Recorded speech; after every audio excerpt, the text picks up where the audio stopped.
Hello again, everyone. So now we're going to go through some of the examples for Chapter 7 on operant conditioning and classical conditioning.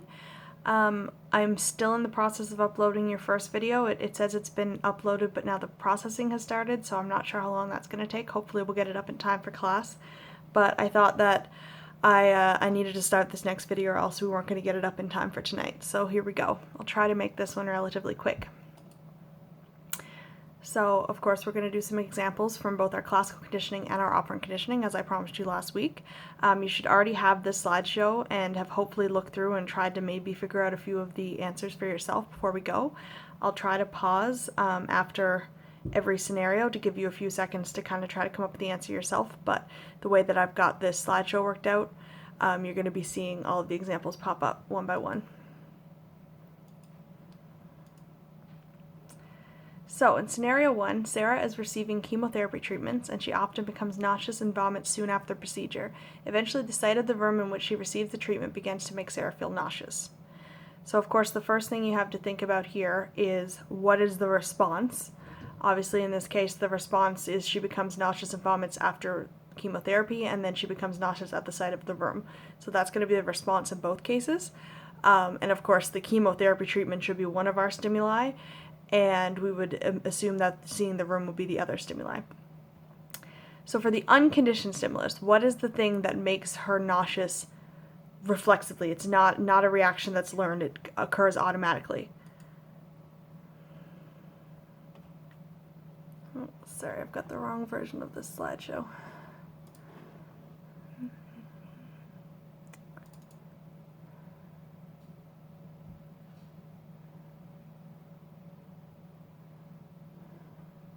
Okay, here's the one with all the answers. Sorry about that.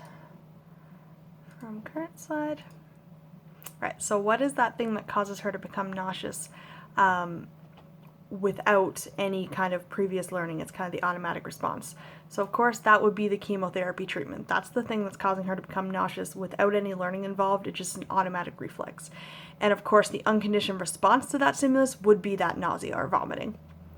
So the neutral stimulus would be the one that didn't at first have an association with anything, but through pairing with the unconditioned stimulus, it becomes the conditioned stimulus. So of course we remember the neutral stimulus is always the same thing as the conditioned stimulus. It becomes the conditioned stimulus through that pairing. So the neutral stimulus in this case would of course be the treatment room itself. And through pairing the treatment room with the chemotherapy, because every time they go into the treatment room they get the chemotherapy, the conditioned stimulus then becomes the treatment room. And the treatment room begins to elicit what response? So through its pairing, it's going to elicit the same kind of response as the unconditioned stimulus, so the response in both cases should be the nausea. And I've just got a little diagram done up here so you can see all of the kind of relationships. So you see that the unconditioned stimulus produces the unconditioned response.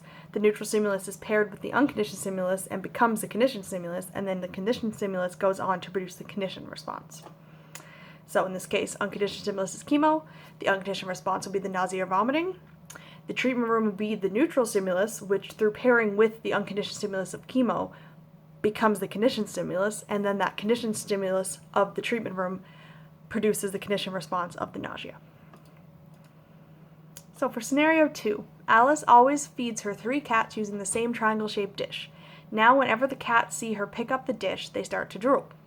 So what is the unconditioned stimulus? And again, in this case, we're looking for the stimulus that will produce the response without any prior learning. It's kind of a reflexive reaction. So the response obviously has to be the drool. It's the same in both cases. But what stimulus is producing this response without conditioning? So that would be the food, right? The food is always what's making them drool without conditioning. It's the same as in the Pavlov's dog experiment. You'll notice that this example is almost identical. And so what is the conditioned response to that food?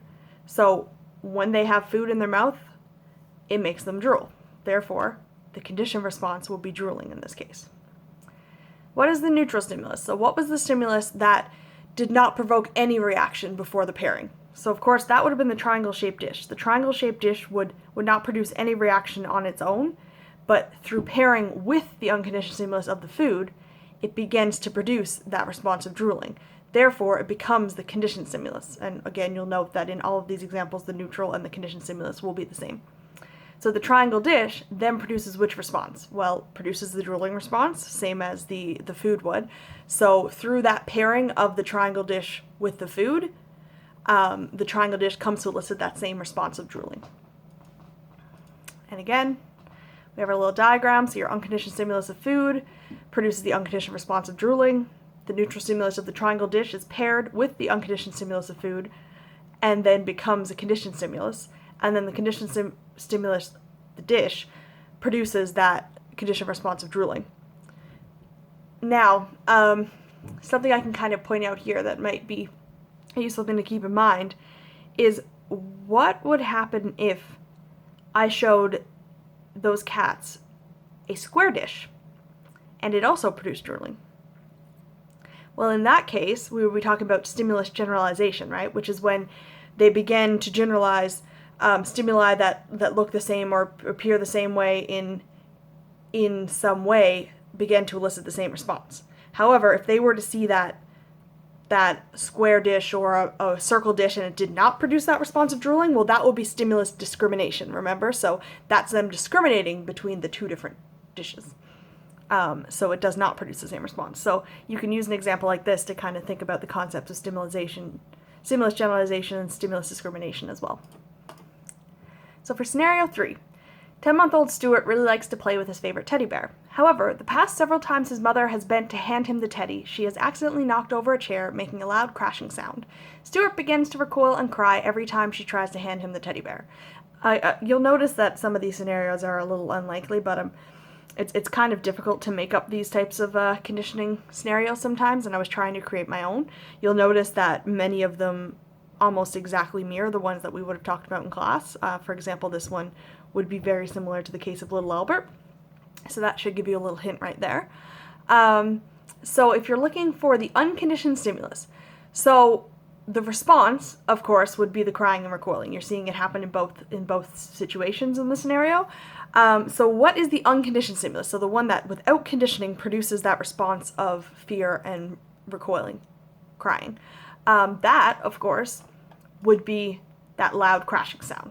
And we talked about this in class. In infants, a loud sound produces a fear response automatically, so it's kind of a reflex. So, of course, the unconditioned response, again, like we just mentioned, is that fear, so the recoil or the crying. The neutral stimulus would be his teddy bear. He loved his teddy bear, so it's almost even more of a neutral stimulus. It was seen as a positive stimulus in the beginning. However, through pairing that teddy bear with that loud sound, you're going to see that the teddy bear becomes to elicit that conditioned response of fear or recoil and crying. So again, we did talk about almost a virtually identical example with little Albert and his fear of the white rats in class. So this one should be pretty straightforward to you, but again, you'll notice neutral stimulus, conditioned stimulus are always the same. The unconditioned response and the conditioned response are always going to be either the same or very similar responses. And again, here we see unconditioned stimulus is the loud sound, which produces that unconditioned response of fear. The neutral stimulus of the teddy bear is paired with that unconditioned stimulus of the loud sound, and it becomes a conditioned stimulus, and then that conditioned stimulus, the teddy bear, produces the conditioned response of either fear, which includes recoil and crying. Scenario 4. Tom has a terrible car accident at the intersection of Main Street and Whitmore Avenue. Now every time he approaches that intersection, he feels anxiety. So what is the unconditioned stimulus? So in this one, it's not really laid out as straightforward as the others, but you should kind of be able to tell that obviously a car accident would produce some kind of fear or anxiety or pain response in pretty much anyone. It's going to cause some pretty anxious feelings.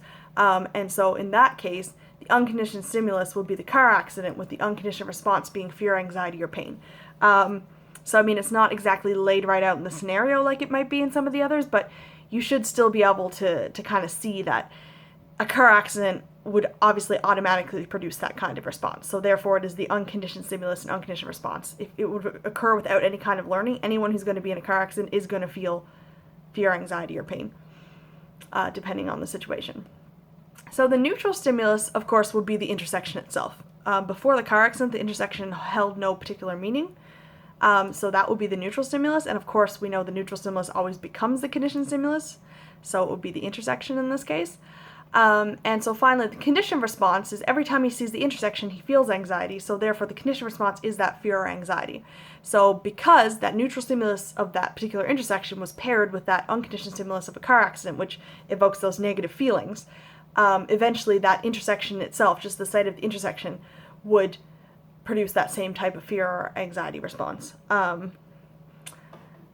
Yeah, so you see these things happen quite often. People start to avoid things with which they've had negative experiences. There's a lot of fear conditioning experiments, again, just like the teddy bear one we just spoke of, but also the little Albert, and even the counter conditioning with little Peter. So you're going to see a lot in classical conditioning about fear responses being conditioned. And again, unconditioned stimulus was the car accident, which would obviously produce an unconditioned response of fear, anxiety, or pain. The neutral stimulus would be the intersection. When it is paired with that unconditioned stimulus of the car accident, it becomes the conditioned stimulus. And then the conditioned stimulus, the intersection, produces that same fear or anxiety response when you see it, so it becomes the conditioned stimulus and the conditioned response. And we also see how, we spoke about in class, how this can also cause fears to be kind of maintained. It's hard to get rid of fears because once you create that association, you begin to avoid that place that causes you fear, and by avoiding it, you're not dealing with it, and it makes you feel better to avoid it, and therefore that reinforces your behavior of avoiding, and so fears can become prolonged and difficult to extinguish. So again, that's just something to keep in mind. We did talk about that in class. Scenario 5. Judy's mom packed her a ham and Swiss sandwich for lunch one day. Unfortunately, she did not notice that the bread was moldy. Judy wound up getting sick, and now every time she sees a ham sandwich, she becomes nauseous. So this is kind of an example of the taste aversion research that we were talking about. Often in taste aversions, the actual food that you eat or the drink that you drink has nothing to do with the actual response. In this case, it did actually cause that response. However, you see that it becomes generalized to not just that sandwich, but any sandwich containing those ingredients. So, of course, in this case, the stimulus that is producing that nauseous, sick response would be the ham and cheese sandwich. Now, the stimulus itself is the actual moldy bread inside the sandwich, and that produces that response. However, the sandwich then becomes associated with that moldy bread, even subconsciously, even though you might not know it was the moldy bread that caused it. The sandwich kind of becomes associated with that response, and therefore you may avoid eating that food in the future, which again would be related to when we talk about taste aversions. So the unconditioned stimulus would be the moldy bread, which produces the unconditioned response of nausea and illness. Obviously, if you were to eat anything with mold on it, well, I mean, I guess that's arguable because we do have certain cheeses that we specifically put mold on, but for the most part, moldy bread would not be considered a good thing to eat. It would probably cause someone to get sick. So in this case, that unconditioned stimulus of moldy bread caused that unconditioned response of nausea or illness. The neutral stimulus, which was the ham sandwich, was paired with the moldy bread because it was a part of that sandwich, and therefore that ham sandwich becomes conditioned to produce that kind of nauseous response. And it's important to note, again, this is not really a stereotypical example of taste aversion in some ways, but it is important to note that taste aversions are one of the few examples of conditioning which occur very quickly. They will occur after one trial sometimes, and sometimes aren't even actually related to the specific stimulus itself. If you, like we talked about in class, had eaten the béarnaise sauce and then got sick the night afterwards from some kind of virus, even though it wasn't actually the sauce that made you sick, if you have that association between the two, you are more likely to avoid that food in the future. And as well, we said, well, why would you associate it with the sauce and not with other aspects of the situation, such as the restaurant you were at or the person you were eating with? Well, we are more biologically predisposed to associate taste with negative consequences, which it's posited to be an evolutionary advantage to us, because obviously we would not want to eat things that made us sick or ill. So the unconditioned stimulus was the moldy bread. The unconditioned response was the nausea or illness. the neutral stimulus of the ham sandwich was paired with that unconditioned stimulus of mold, moldy bread, and then the ham sandwich becomes the conditioned stimulus, which produces nausea each time you see it. So you may avoid eating those types of sandwiches in the future just because you had that one negative experience. So we'll move on from classical conditioning to a few examples of operant conditioning. These aren't as, I guess, complex in a way as the classical conditioning examples would be. You don't have to label all the parts, but the thing we're trying to drive home with the operant conditioning, remember, is the difference between reinforcement and punishment and the difference between positive and negative for each of those. Again, I will tell you this time and time again, but you want to be sure that you know that no matter whether negative or positive, those don't mean good or bad, but no matter whether it's negative or positive, a reinforcer always makes behavior more likely to occur, and a punisher makes behavior less likely to occur. So that's the main thing to keep in mind. And then with the positive and negative, the positive is when you take something, is when you give a punishment or a reinforcer, so you actually give something, you add something to the equation, whereas the negative is when you take something away, so you take away a privilege or you take away a negative thing. So we'll go through some more examples to illustrate that, but just keep those two distinctions in mind when we talk about these types of examples. So, Sam and Elsa get a new puppy. They wish to stop the dog from barking as it disturbs their neighbors. Will this require a reinforcement or punishment? So what are they trying to do? You have to think of, so the behavior is barking. Obviously, they wish to stop him from barking, but they're trying to stop the behavior. So if you're trying to stop a behavior or make it less likely, is it going to be a punishment or a reinforcement? I just said this, but I'll give you a second to think it through. So of course, in making the behavior less likely, it's going to require punishment. Granted, you could say it could require reinforcement of lack of that behavior, but if for these examples, if I'm talking about stopping a behavior or making a behavior more likely, then that's where we're talking about the reinforcement or punishment. I'm not going to trick you and say, oh, well, actually, you're trying to encourage the behavior of not barking, so it's a reinforcement. But you could also look at the scenario that way if you were to try to train a dog for a variety of things. So in this case, when I say stop the behavior, I'm looking for punishment. So placing the dog in a kennel every time it barks, which is kind of taking away its freedom, is an example of what? So if it's punishment and we talk about negative and positive, negative in terms of punishment will be taking away a good thing, and positive in terms of punishment will be giving a bad thing, giving a negative consequence. So in this case, if you're taking away its freedom, then you're taking something away that it wants, you're taking away positive consequence, so it would be an example of negative punishment.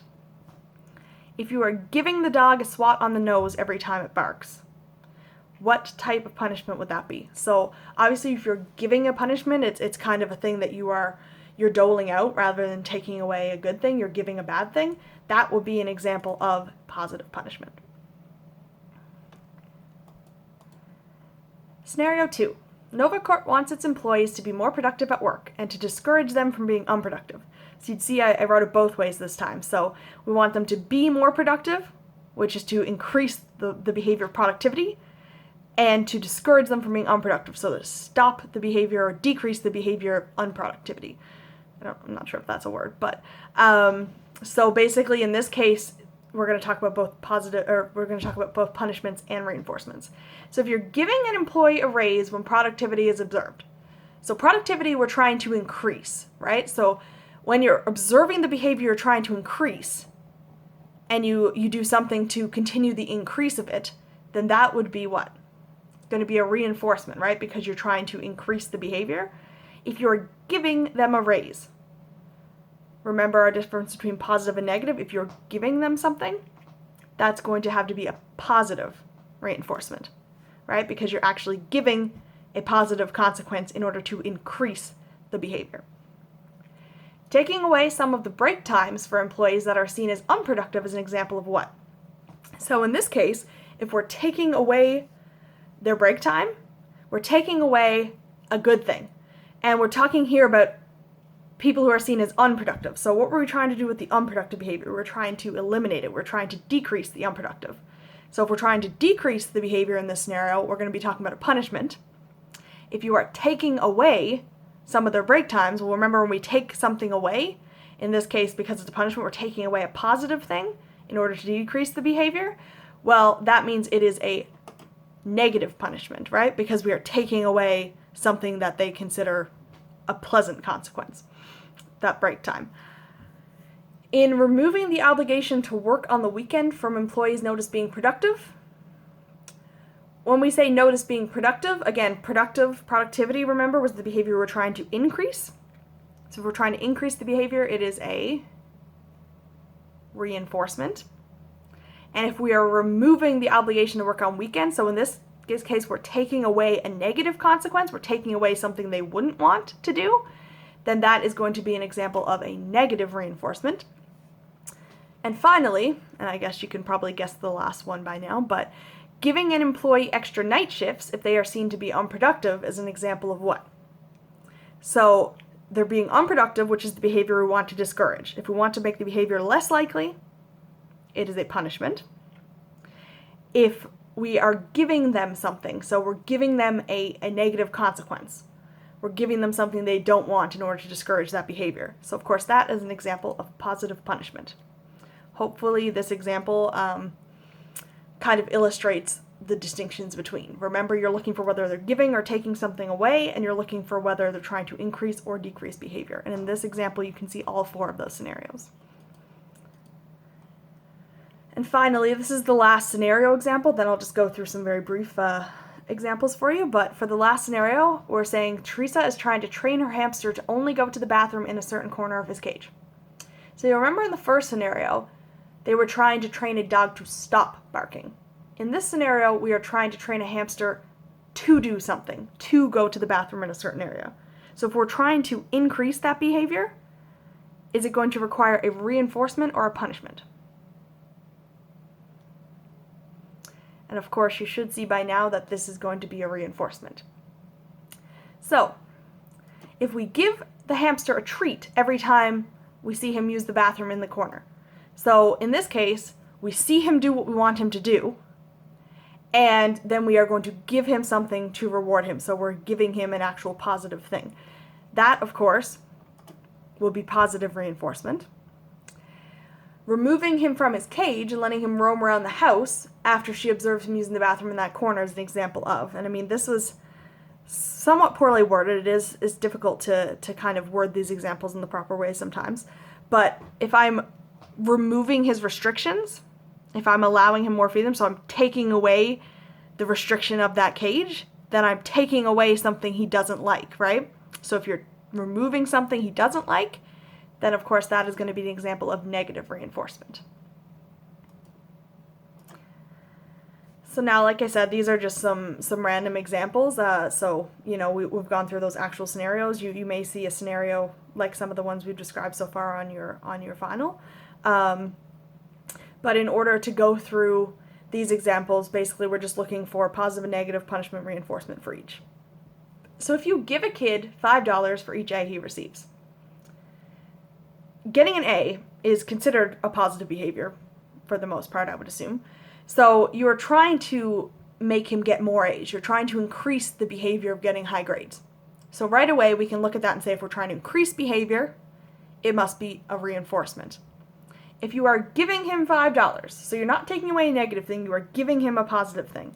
And remember, whenever we talk about giving, we're talking about positive. So in this case, should be positive reinforcement. Taking away the cell phone of your teenager who swore at you.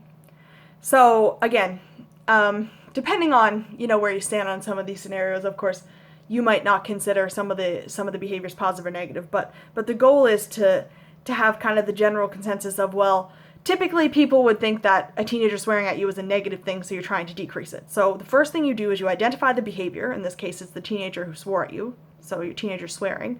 And then you determine whether or not it's something that you're trying to increase or decrease. In the examples, I had told you whether or not you were trying to increase or decrease a behavior. And this one is kind of just a general, you know, typically people are trying to decrease swearing and increase getting good grades, right? So you should be able to look at it, identify the behavior, and then identify whether or not you're trying to increase or decrease it. So in this case, of course, your teenager swearing at you is probably a behavior you're likely to want to decrease. So if you're trying to decrease a behavior and make it less likely, that's going to be a punishment. If you are taking away their cell phone, you're removing something that they like, you're removing a pleasant consequence. So is that going to be a positive or negative? Well, as we talked about, whenever you take something away, it is negative. So of course that will be a negative punishment. Yelling at your dog for peeing on the floor. Again, the first thing we do is identify the behavior. So the behavior in this case would be peeing on the floor, probably trying to decrease that behavior for the most part. So if you're trying to decrease it, we know it's a punishment. And if you're yelling at your dog, that's giving them a reprimand. That's something that you're doing to them. So in this case, it would be positive. If you took away their toy, then that's a negative, but if you're yelling at them, yelling or scolding or hitting or what have you, those are all considered positive examples of punishment. Cooking a nice meal for your partner because they shoveled the driveway for you. So in this case, your partner shoveled the driveway. The behavior was shoveling the driveway. Is that something you want to increase or decrease? Probably something you would like to encourage. I don't know about you, but I don't know a lot of people who really like to shovel their driveway. I can tell you that I'm not the one who's outside doing it right now.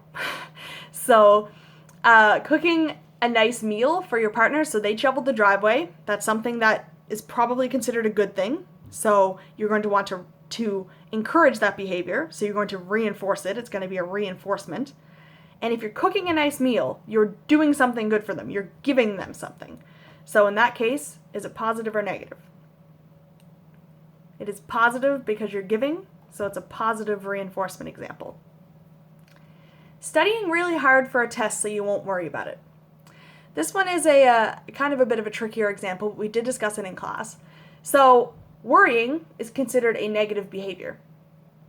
You are trying to decrease that worrying behavior, so you study. So what you're trying to do basically is you're trying, what I mean to say is the behavior in this case is not actually the worrying, which might be what some people would think.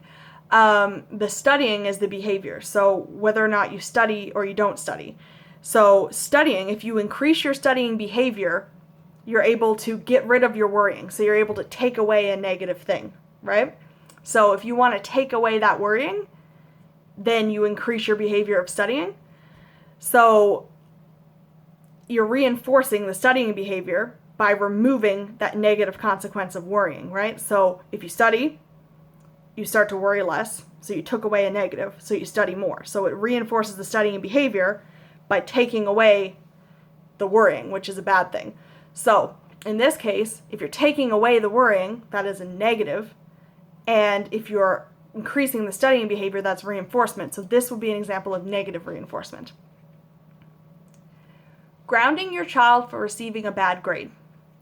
So if you're grounding your child, for the most part, people consider grounding to be kind of taking away privileges. So that's what we're going to use it as in this circumstance, taking away the ability to go out and see friends. And so you're losing a good thing. Just to clear that up before we go through the example. So receiving a bad grade, that's probably something you want to decrease the likeliness of occurring, right? So if you're trying to decrease that behavior, you are trying to punish it. You want to punish it. You want to make it less likely to occur. So grounding, if you're taking away privileges, is that a positive punishment or a negative punishment? Well, in this case, because you are taking something away, it will be considered a negative punishment. And finally, just one last example for you. A teacher calls out a student in front of the class for not having his homework done. So, if you are a student and you're in class and your teacher calls you out in front of fellow students and kind of embarrasses you, that's something they're doing to you. It's not something they're taking away. So again, that's something to just point out before we continue with this example. Not having your homework done. So you want to decrease the behavior of not having homework done, right? You want to increase the behavior of having homework done. And so if we're talking about not having your homework done, we want to decrease that behavior. So sometimes you kind of have to think of it in the negative like that in order to flip it around and see if you're trying to increase or decrease the behavior. Yes, you would try to increase the behavior of having homework done, but in this case where we're talking about not having it done, we're going to try to decrease that behavior. So therefore, it's a punishment. If you call out a student in front of the class, that's giving them a reprimand or kind of positively doing something to them versus taking something away. So in this case, that would be another example of a positive punishment. So you see the last few here are a little bit trickier than some of the others, which is why I wanted to include them. But the goal is to be able to look at the example, to identify what the behavior is. And again, like I said with the studying one, sometimes it's difficult because it's not always what's listed at the end. It's the behavior that you're either doing more of or less of, or trying to cause more of or less of. So you identify that behavior. You identify whether or not you want it to increase or decrease, which determines whether or not you use a reinforcement or a punishment. And then you identify whether they're being given something or taken away. And that's the positive and negative. It doesn't matter whether it's good or bad. In terms of punishments, of course, both of the consequences would be considered, I guess, bad because you're doing something to decrease the behavior. So obviously you're doing something they don't like. You're either taking away a good thing or giving a bad thing. And then in reinforcement, I would assume that you would consider most of what you're trying to do good because you're trying to increase that behavior. So you're either giving them a good thing or taking away a bad thing. So the goal is not to think of positive and negative in terms of good or bad. The goal is to think of positive or negative in terms of giving a consequence or taking a consequence away. I hope this lesson made things a little bit more clear for everyone. Again, I've got those listed out right here, just like I was talking about throughout the examples. In classical conditioning, the neutral stimulus becomes the conditioned stimulus, so you'd see that in all of those examples, the neutral and the conditions are the same. And the conditioned response is always going to be the same or very similar to the unconditioned response. And in operant conditioning, again, always ask yourself, are they trying to increase the behavior or decrease the behavior?